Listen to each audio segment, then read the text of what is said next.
السلام علیکم پیارے دوستو، امید کرتی ہوں آپ سب خیریت سے ہوں گے اور آپ سب کا رمضان المبارک بہت اچھا گزر رہا ہوگا۔ دوستو، آج جو خوبصورت واقعہ میں آپ کو سناؤں گی وہ کچھ اس طرح سے ہے کہ ایک مرتبہ حضور اکرم صلی اللہ علیہ وآلہ وسلم صحابہ کی محفل میں جلوہ فرما تھے۔ ایک شخص حاضر ہوا اور عرض کرنے لگا، یا رسول اللہ صلی اللہ علیہ وآلہ وسلم، کوئی ایسا مومن بھی ہے جو جہنم میں رہے گا؟ حضور اکرم صلی اللہ علیہ وآلہ وسلم فرمانے لگے، ہاں، ایک شخص ایسا ہوگا جو جہنم کی گہرائی میں 1000 سال رہے گا اور مسلسل اونچی آواز سے پکارتا رہے گا، یا حنان یا منان۔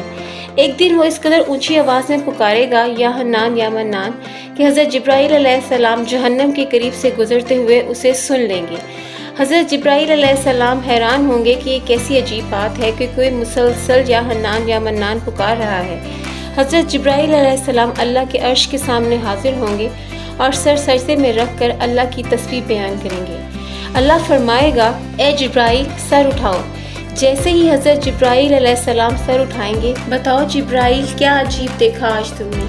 حضرت جبرائیل علیہ السلام عرض کریں گے، اے ہمارے رب، میں نے جہنم سے آتی ہوئی ایک آواز سنی جو کہ گہرے گھڑے سے لگ رہی تھی۔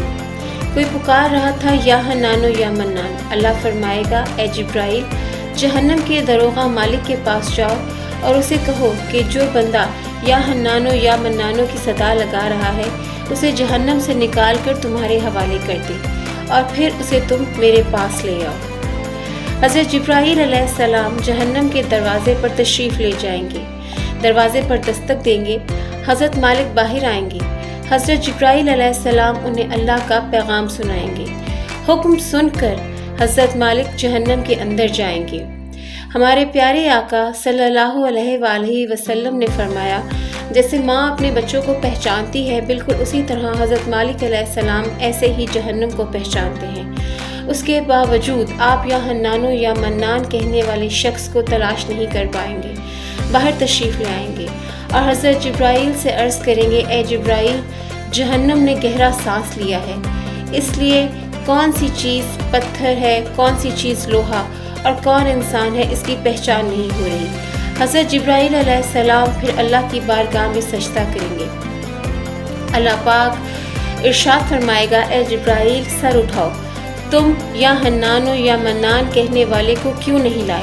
حضرت جبرائیل عرض کریں گے، مولا، داروغہ جہنم حضرت مالک نے بھی معذرت کی ہے، کہتے ہیں کہ جہنم نے سانس لی ہے جس کی وجہ سے پتھر، لوہا اور انسانوں میں کوئی فرق نہیں بچا ہے، تو یہ سبھی جل کر کوئلہ بن چکے ہیں، کسی چیز کی پہچان نہیں ہو رہی۔ اللہ فرمائے گا، اے جبرائیل، مالک سے کہو میرا بندہ جہنم کے فلاں گڑھے میں فلاں کونے میں اس حالت میں پڑا ہوا ہے۔ حضرت جبرائیل علیہ السلام جہنم کے دروازے پر جائیں گے اور حضرت مالک کو یا حنانو یا منان پکارنے والے کا یہ پتہ بتائیں گے۔ حضرت مالک جہنم کے اندر جائیں گے اور دیکھیں گے کہ ایک شخص ہے، اس کے پاؤں اس کی پیشانی کے ساتھ اور ہاتھ گردن کے ساتھ بندھے ہوئے ہیں اور جہنم کے سانپ بچھو اس کے ساتھ لپٹے ہوئے ہیں۔ حضرت مالک اس کی زنجیریں توڑ دیں گے اور جہنم سے نکال کر حضرت جبرائیل کے حوالے کر دیں گے۔ حضرت جبرائیل اسے عرش الہی کے سامنے لے کر حاضر ہوں گے، سر سجدے میں رکھیں گے۔ اللہ پاک فرمائے گا، اے جبرائیل، سر اٹھاؤ۔ حضرت جبرائیل علیہ السلام سر اٹھائیں گے۔ اب اللہ پاک اس بندے سے فرمائے گا، اے بندے، کیا میں تیری بہترین تخلیق نہیں کی تھی؟ کیا میں نے تیری طرف رسول نہیں بھیجے تھے؟ کیا ان رسولوں نے تمہیں میری کتاب نہیں سنائی تھی؟ کیا میرے رسولوں نے تجھے نیکی کا حکم نہیں دیا تھا؟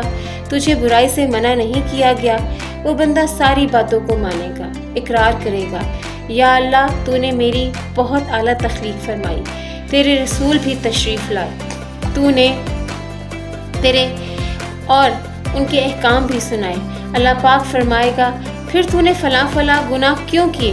وہ عرض کرے گا، یا اللہ، میں نے اپنی جان پر ظلم کیا جس کی سزا میں مجھے جہنم میں ڈال دیا گیا۔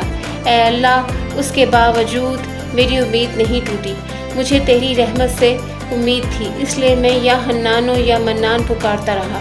مولا، تو نے مجھے اپنے فضل سے جہنم سے نکالا ہے، یا اللہ مجھ پر رحم فرما دے۔ اللہ پاک فرمائے گا، اے فرشتوں گواہ ہو جاؤ، میں نے اس بندے پر رحم کیا اور اسے معاف کر دیا۔ آئیے دوستو، ہم سب بھی رمضان المبارک کے اس مبارک مہینے میں اپنا اپنا محاسبہ کرتے ہیں کہ ہم میں کوئی ایسا ہے کہ جو کہہ سکے کہ میں اپنے اعمال کا حساب دے سکتا ہوں۔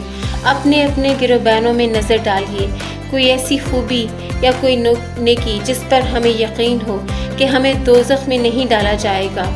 ہزاروں سال کی عبادتیں بھی رد ہوتی دیکھی گئی ہیں، تو بس اللہ سے دعا کرتے ہیں کہ اے اللہ، ہم جانتے ہیں کہ اگر ہمارے اعمال کا سخت حساب لیا گیا تو یقیناً ہم نہیں بچ پائیں گے، ہم بے حد گنہگار ہیں، لیکن اے اللہ پاک ہم تیری رحمت کا سوال کرتے ہیں، ہم سے حساب اپنے عدل و انصاف پر نہ لینا، بلکہ ہم پر اپنی رحمت اور عطا کا سایہ رکھنا۔ اے اللہ پاک ہماری دعا کو قبول فرما۔ اللہ تعالیٰ ہم سب کے لیے بے انتہا آسانیاں پیدا فرمائے اور رمضان المبارک کے اس مبارک مہینے میں ہمیں زیادہ سے زیادہ اللہ کی عبادت کرنے کی اور نیکیاں کرنے کی توفیق عطا فرمائے۔